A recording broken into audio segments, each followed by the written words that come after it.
So let's move on over to Rampage. Hours 3 and 4 from Arthur Ashe Stadium.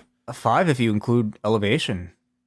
Yeah, I mean they taped like 3 matches before they went live on Wednesday. So this was a long time inside of the stadium, and there was a lot of big stuff on this show. But I could imagine feeling that fatigue by late in the show. It was honestly noticeable from the get-go here on this episode, the difference in energy from the crowd compared to Wednesday. But, much of that is like, I mean, there was no Kenny Omega versus Bryan Danielson on this show. That was just like an emotional peak for really anybody watching, much less being there live. We had Excalibur, Ricky Starks, and Taz on commentary. And starting things off, it's CM Punk in his first match on national television since facing Billy Gunn in January of 2014. Billy Gunn, not another AEW superstar here. He should have had that rematch. That should have been the match here. That would have been I've got unfinished business, CM Punk. Yeah. I sent your ass packing for 7.5 years. Yeah. I retired you. I sent you to the UFC. Let me just say, like, the phenomenon of like switching over from WWE SmackDown on Fox to another channel with CM Punk wrestling in the first match, that was definitely a unique feeling here, because Punk, I thought, like, to me, his star power is greater than anybody that we saw on SmackDown. Certainly. Yeah, I would definitely agree with that. This was also the long-awaited debut of CM Trunks. CM Trunks returned, yes. Spoiler, everybody. Spoiled for everybody. Oh, my goodness. So the fans asked for it. It's a small thing, but I think, like I mentioned, like, the thrill of seeing Daniel Bryan look exactly the same from WWE to Dynamite, and that being sort of like a big moment where it was like, holy shit, it feels like it's Superman in a Marvel comic. And I think that's part of the reason why, people were so critical of the Long Boys on CM Punk. It does not match the image we have of this superhero we have in our mind. He's going to come next and wear jean shorts. Too. When he turns heel, yeah, he should.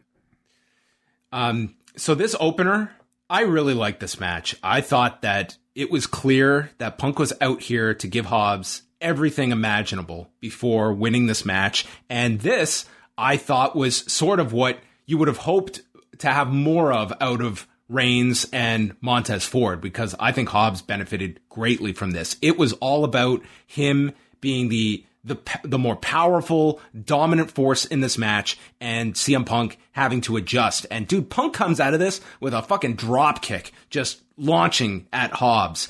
And then he's trying to chop him down with leg kicks, and it's one headbutt, and Punk goes down to a knee. We see Punk with a Russian leg sweep, and then he gives a middle finger. And I don't know if this was how it was just planned, because they like zoom out so you see the recipient of the middle finger revealing Hook. And I thought that was just great. Hook is like the internet's favorite member of Team Taz, I think. And I think what a phenomenon. CM Punk is well aware of that. So, I don't know if he'll be wrestling anytime soon, but the people want it, man. I think that's a pay-per-view match whenever Hook is ready. Punk broke out of a bear hug. He hit the jumping knee in the corner. The savage elbow drop only gets a 2. He lifts him up, tries the GTS again, but Hobbs stops it and hits a spine buster, getting a near fall. Goes for town business, and that's turned into a sleeper by Punk. Suplexed out of that. Punk has him on the turnbuckle and goes for a top rope Hurricane Rana. It's momentarily blocked, but then he finishes it, and Hobbs had a rough landing onto the canvas. Punk goes for the armbar, turns it to a triangle, gets slammed out of that, and then Hobbs misses Punk running into Hook, knocking him off the apron, and the GTS is hit. Punk wins in 13 minutes and 36 seconds, and then goes over and has some words of encouragement for Hobbs. And Punk also getting somewhat busted open here, too. He did, yeah.